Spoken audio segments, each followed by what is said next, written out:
Hello, everybody. First off, I just wanted to start by thanking you for taking the time out of your, I'm assuming not busy day, and listening in to learn a little bit more about the Golden Eagle train and its journeys. We've been working with the train for many, many years, and we value our partnership and relationship so much with them. Today, I'm going to go over specifics about the train itself, highlight some of the common journeys, as well as some of the more unique ones. Next slide, Krista. Okay. Okay, like I mentioned, we're going to go over some of the more popular routes because they do run quite a few and it can be a little bit overwhelming. Kind of what a typical day on the train itself looks like, the different options for category and cabin class, what kind of guests actually travel on the train, some of their more unique special journeys that they offer, as well as their booking conditions. Sorry, Lori, which slide do you see right now? Our destinations. Okay, I'm on the Who Am I slide. You can go back one. There we go. Okay. Okay. We'll get this, I promise everybody. Thanks for bearing with us. Thank you. Before we get into the Golden Eagle itself, I just wanted to give a little bit of an introduction about us, Exeter, in case any of you are not familiar. We're, as a company, celebrated our 25th anniversary in 2018, so we're at 27 years now. So we certainly are not new kids on the block. We like to think we are the best of both worlds between a tour operator and an on-site. A tour operator in the sense we are based here in the US in Tampa, Florida, where you can pick up the phone and easily call us. Payments and commissions are all in USD every time. On-site in the sense that your clients have the 24/7 local support on the ground, as well as insider knowledge by our US team that rivals someone that is actually in the country. We certainly do not try and be all things to all people, and we're the first to admit that we are not the right fit for every client. We do specialize in 4- and 5-star luxury travel to the regions of Central and Eastern Europe, Russia, Scandinavia, the Netherlands, Switzerland, and Central Asia. And that's it. For most advisors who know us, Russia is the first thing that comes to your head, but actually our most popular destinations the past few years have been Croatia and her neighboring countries, as well as the countries of Central Europe. So who am I? I have been with Exeter since May of 2007, so going on almost 14 years. I started off in our groups department when those existed and really dove into the train almost immediately and the journeys that they offer. I've since drifted over to working primarily FITs and having the honor of working on all custom groups, if you call it an honor. I'm now the regional director for all things Central Europe and all things trains. I've traveled on both the Golden Eagle as well as their Danube Express product, which I'll get into later. For those of you not familiar, the Danube Express is run and operated by the Golden Eagle, but done throughout Central and Eastern Europe. So their itineraries usually either start or end in Hungary, in Budapest. Okay, so let's jump into the classic route, which 99% of the time clients are going to refer to as the Trans-Siberian route. This route runs from Moscow to Vladivostok and vice versa. It runs starting in May and June, and then again in July and August. And then the train switches over to a different part of the world. I always recommend starting in Vladivostok, and I'll give you the 3 reasons why for your clients, just so you have that information beforehand. First and foremost, getting to and from Vladivostok is obviously the longer journey you're going to have, or your clients are going to have. So I always recommend doing it that way. So the 2 routes that most clients take are going from the US to Moscow and booking a round trip, and then doing a one-way trip from Moscow to Vladivostok, which will be another overnight. So consider that when looking into the air. The second option, and probably the most common one, is going via Seoul, which actually has a great connection. I want to say it's less, probably 2.5 hours, and gets you in midday to Seoul. I'm sorry, into Vladivostok. On the day that arrival is to be. On the day of arrival in Vladivostok or in Moscow, the only thing that the train offers that night is like a welcome dinner where you can meet your other guests and other travelers. Second is Vladivostok is clearly not the highlight of the train journey. So it's very, very nice to end in Moscow, the highlight of the trip. From there, for clients that have never been to Russia, they can extend and join us on the last day, and we can put together an FIT for them to stay in Moscow if they've never been to St. Petersburg and they have the flexibility and the time. We can also take them to St. Petersburg, and that way they can get a very good trip of the entire country.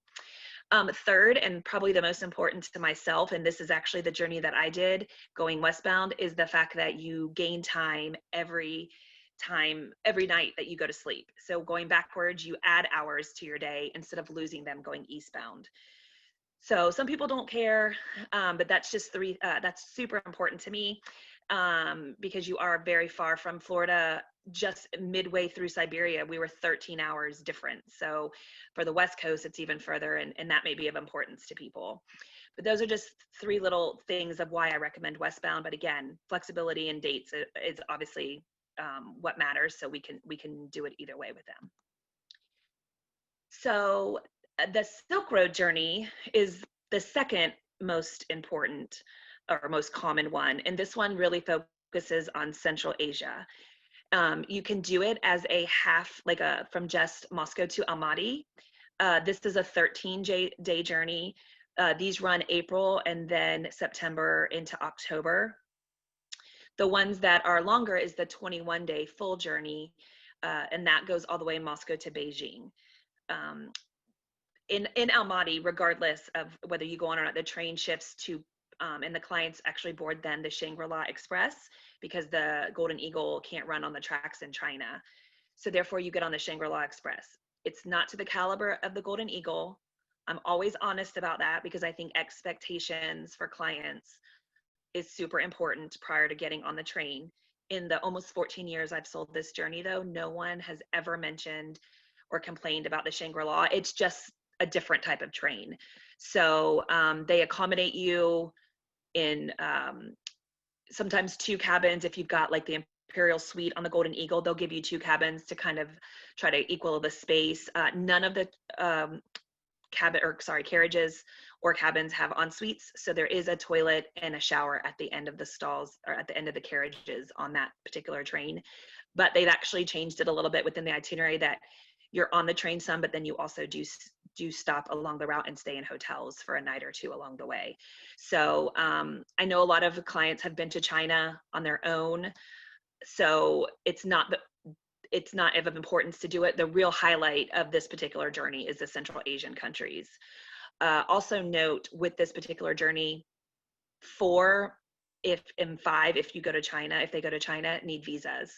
So there's Kazakhstan, Uzbekistan, Turkmenistan, Russia, and then China, if that's part of the journey. So and we are happy to assist with that. We do it all the time. So we can definitely help the clients out in that way. Okay, so the last common one that I wanted to mention is what is referred to as the Trans-Mongolian Express. This one in 2021 is only going to be offered eastbound. So it's only going to be from Moscow to Ulaanbaatar this year. It runs July 1 through 13. And the reason that the dates, and that's really the date every year, as they buddy it up with the Nadam Festival, which is the annual festival in Mongolia. The highlights are they are there 3 days in Mongolia in a hotel, and then they join the train and take it back to Moscow, or start in Moscow and end in Ulaanbaatar and have 3 days at the end. They'll be there for the opening ceremony of this particular festival. So they'll see local dancers and athletes and horse riders and musicians. And then the second day of the journey, while they're there in Ulaanbaatar, they'll witness a full day of competition. So archery and wrestling, shooting events. And then the third day is kind of a brief overview tour, and then they join the train, and then they head on. People love it. It's an experience you won't get anywhere else. So if your clients are interested in Mongolia, this is the one that spends the most time there, because we as Exeter don't do Mongolia as a destination, but a lot of people have the interest there. So this is the only way to really see it more than a few hours when they stop along if they were to do the classic route, which is just in and out in the same day. So it's a nice little option for people. And I've heard nothing but rave reviews for people that have done this particular journey. So what is the Trans-Siberian train like? So the train offers 3 different classes. The lower of the categories is the silver class. One thing to note is that all classes on the train are en suite. So there's nothing, sorry, somebody jumped in and it took my thought away. They will always have an en suite. The real difference is the bathroom though, between the silver and the gold. The silver class, as you see here, are somewhat tiny, but again, I've had people stay in it. I've never had anybody complain, because you're not really in your room. That's not the point. The point is to be off the train and visiting the destinations. So the silver class runs about 60 square feet. All cabins on the train are double occupancy only. No more than that can fit.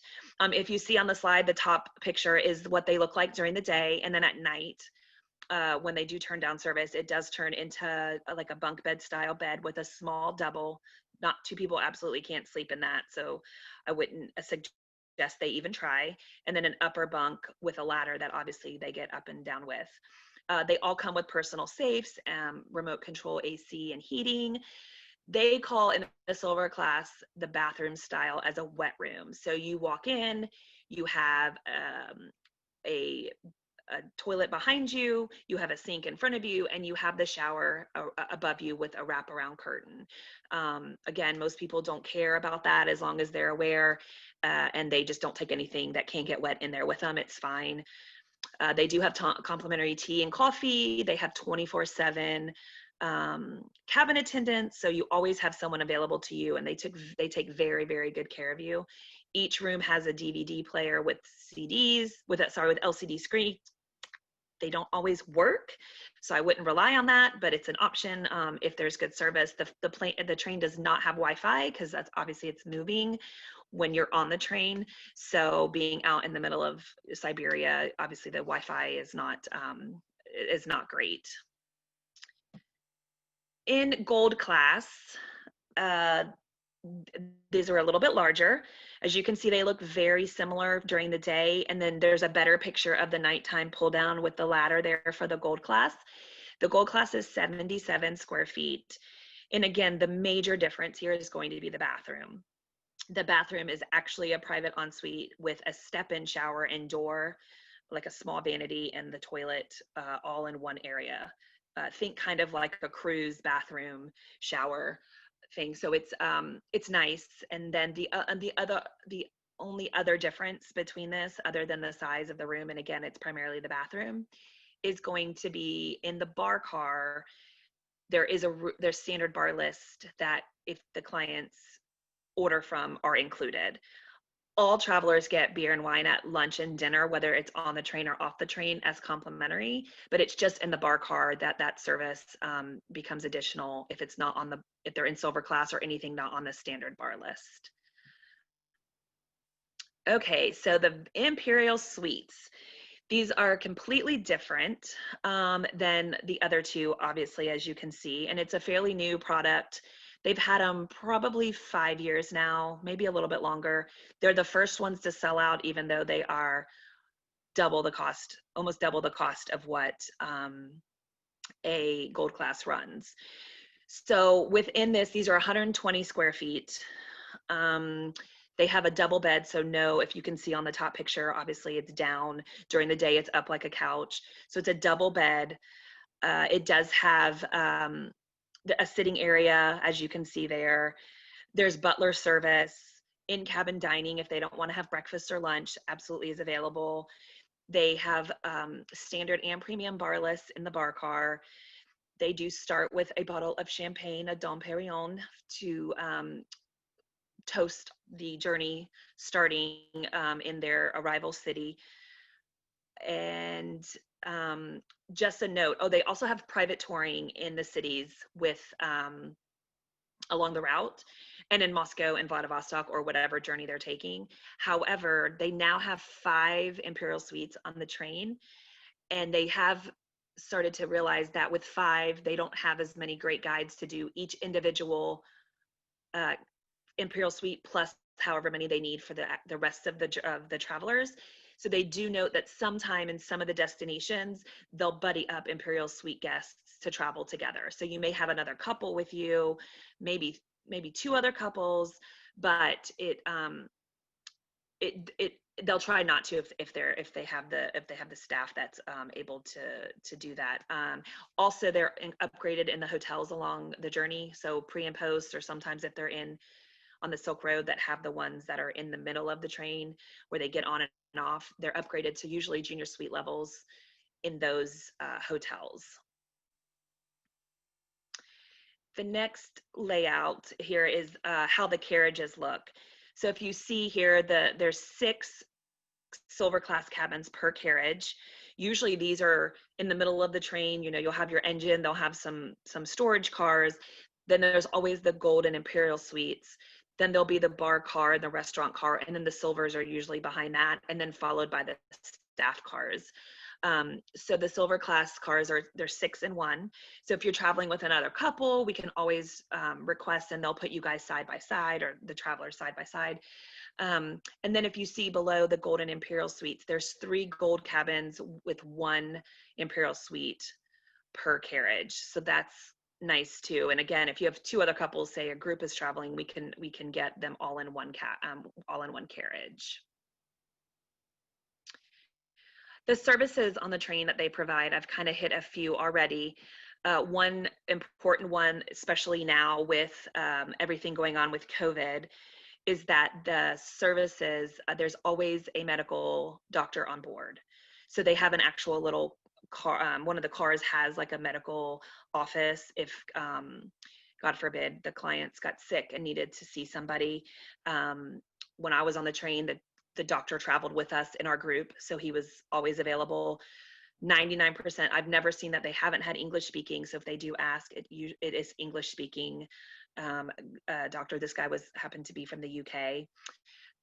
Any dietary restrictions that your clients may have, as long as I know in advance, they're able to accommodate. I've had gluten, I've had vegan, I've had vegetarian, I've had dairy allergies, I've had just anything. As long as they know in advance, they're happy to accommodate for all meals, and as well as off the train when they have restaurant meals, they can let the restaurants know. Another thing to kind of highlight, while this is not the cheapest adventure, this is all inclusive once they get there, except for the bar car. I mean, the excursions are all included. Breakfast, lunch, and dinner is all included. All the transfers to and from the airport are included. The only thing additional would be if they weren't in the Imperial Suite, would be their laundry if they need that done. So it's one thing to kind of highlight, because I know sometimes people see the price and they obviously are scared off, but it is an amazing journey, and that everything is paid for once you get there is a nice thing to know. So on this COVID, the girl the girl that I speak with regularly asked me to include this. They have put in preparations for the COVID-19, with the times. So everybody will be checked for, and staff included, will be checked for temperatures every time they get off and on the train. Masks will be required to wear, and they will provide, when social distancing isn't an option, obviously, except for when you're dining. The hygiene, they are all the public spaces and the interiors between the carriages that you have to go in and out of to get from one to the other will all be sanitized regularly. The groups will be smaller that they are offering the touring on. Usually they're 20 to 30 based on the number of people. So they're definitely going to be, shrinking that down some. They are going to try on the excursions to have the social distancing in effect, which is nice. I mean, but by this time, everybody's used to it, so it shouldn't be a problem. While all guests are off of the train, they are going to be doing like a deep cleaning of everything, just so every time they're gone, and sometimes they're off the train for hours or even a full day, they'll make sure by the time they get back that everything is clean and sanitized, as well as the local transportation um, vehicles will be cleaned during the day prior to getting on, as soon as they leave. So they're really making sure that it's the safest for the clients at all times. A lot of people ask me who goes on these type of trips. And when I took this over in 2007, I booked so many single travelers, and I thought, why on earth would somebody want to travel for 14 days by themselves on this train? And it is the absolute best journey for someone that may be widowed or just a solo traveler that wanted to do like a bucket list, or just a train enthusiast, because you don't have to be by yourself. Um, Unless you wanted to, and then you would just go and hang out in your cabin, because you're traveling with people off the train on the excursions, you're eating with people during dining. It is amazing. And this train journey is really for seasoned travelers. Older travelers are primarily what you will find on these trains. Absolutely no children. They would be bored out of their mind, and it would ruin your vacation.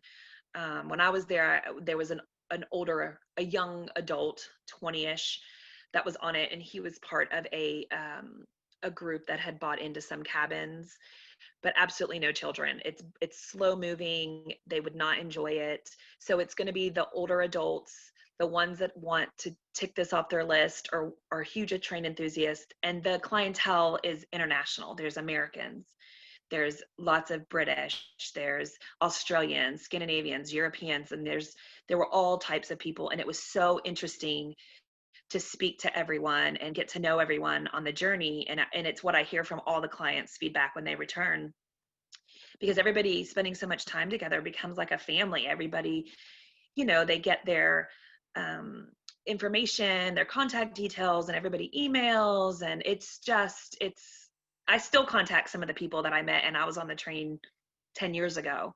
So it's a very, very cool experience. And so if you ever have those travelers that are a little bit anxious and they are singles, if they're not so sure, definitely try to convince them, because they won't be sorry. But yeah, like I said, no kids. It's older adults. I would say young adults and up. So some of the special journeys that they're offering, and the train specifically asked me to highlight some of these because they are pretty amazing. So they offer one, the Arctic Explorer. This is a journey that they offer well, this one goes over New Year's specifically, and it's from Moscow to St. Petersburg, and it goes up into the Arctic, obviously Arctic Circle, to see the lights. This particular journey is December 29th, 2021 through January 9th, 2022. This one, again, you would spend New Year's on the train, so it's not a bad deal. You see Moscow, you go to the Golden Ring, you go up to the Arctic Circle, and then back, and you end in St. Petersburg. The next one is similar, except it's in February, and you'll see that it starts in St. Petersburg and goes to Moscow, and it's got a few different stops. But again, this one's in like the coldest time of the year, so this one adds a little bit more of variance than the one over New Year's. So you've got the New Year's one that is really kind of exciting, and you're in the Arctic Circle for New Year's Eve, and crossing over. But then this one is actually during the coldest time of year in Russia. So they're spectacular journeys. The next journey is the Winter Wonderland. This is basically the classic route, but it's done in the winter. So as you see, it's done in February, and then February to March. And so instead of, say, like at Lake Baikal, you have a barbecue, you'll do ice fishing and snow. There's snow. Sometimes they'll offer, and it's again because of COVID, I'm not really sure if anything will change. But in years past, they've done snowmobiling, or sometimes they've done husky sledding, things like that. So it's the same area and the same route, Moscow to Vladivostok, with just obviously winter themed excursions, um, which I've had clients go on it and it is fantastic. They do offer, the train will provide boots and jackets for the clients because obviously most people don't have Russian winter attire readily available. And with them, because I'm not sure anybody here in the United States experiences that type of weather on a normal occasion. But and this one's nice because it's also a smaller group. And really, Russia in the winter is prime time to go because they do use the heater there. So it's nice to get off the train and go straight into a museum and have the heat on and get back in. And then you don't have the crowds because Russia without crowds is absolutely spectacular. The first time I went, it snowed and it was just amazing. And it was in December, so not even fully peak time, but it was so nice to have some of the museums by ourselves. It was outstanding. So definitely a time that I recommend doing Russia. The next one is one that's not going to be run until March of 2022, and it's the Republics of the Silk Road. So as you can see, it does focus, it's similar to the shortened Silk Road journey with a few more stops within, they really focus on the Central Asian countries. So, you'll start in Moscow and you end in Almaty, but you just have a different route than the other ones. The Baikonur is still in Russia. And then you go into Samarkand and Merv and Ashgabat and Kiev and Tashkent. So it does highlight a few more of the areas within Central Asia than the Silk Road does. So that is something else. And that's one of the most popular ones at this point. The BAM for 2022 is going to be done in May 29th through June 13th of 2022. And this is again similar to the classic route, except it doesn't really do the Siberian portion. It takes a different route on the BAM railway. So this is again a completely one-off, have never done it. May do it again depending on the support that it gets. But this one they're really excited about because it's in parts of Russia and that part of the world that they've not actually done before. The booking procedures, couple of things they've changed. A lot of people come to us and ask, is this an Exeter product? And while we would love to take credit, it's not. I just book it directly with the train. I'm one of the sales reps for the train as they're based in England. I have direct access to all of their booking programs, and I'm in constant contact almost daily with them for different things. And so they are usually very, very strict with their procedures and their deposits and refunds and things like that. But due to the circumstances with COVID, everybody's been flexible and changed their ways. So they are running a promotion where if any client books a 21 or 22 departure, then they are able to cancel with full refund up until January 31st of 2021. So if you have anybody at this point somewhat interested, thinking about the next 2 years, and this is something on their list, they can deposit to get what they want to make sure they're booked in. And then depending on how things go in the future, as long as they cancel, they'll get their monies back if it's not something they're comfortable with continuing on. If they do book at any point and then decide, and then the tour is canceled because of, again, they've canceled all their tours this year. So if something continues to happen, they're offered a full refund as long as the Golden Eagle cancels it, obviously, or they can transfer. I've had a lot of people transfer from 20 to 21 and it's been no problem. They book them in at the rate of the current, the year that they've purchased, or again, they can get a full refund. If the client decides not to cancel because they just have the fear, then they will let them at no penalty go to a different departure. within the same year, the next year, whatever. At that point, though, they're responsible for the difference. Should they decide to go from 21 to 22 or 22 to 23, there will be the price difference, and the client is at that point responsible for the difference. So just a couple options. The other options that the Golden Eagle offers that I can speak about and actually book for you. I've had a few clients do the India stuff. They do offer the Swiss Rail, and obviously Switzerland, the Glacier Pullman Express, which is again in Switzerland, the Shangri-La, as they do different journeys than just the Silk Road in China, the Deccan Odyssey in India, which I've had clients and they're actually doing a second journey on it. I've booked that for them. The Danube Express, which is what I mentioned earlier, I've personally been on it. It's usually a starter end in Budapest, and then it does through Romania, through Poland. It goes through different parts of Central and Eastern Europe. So my contact details are here, and my colleague Lee also has been on the train. She's the Russian and Scandinavian expert and regional director.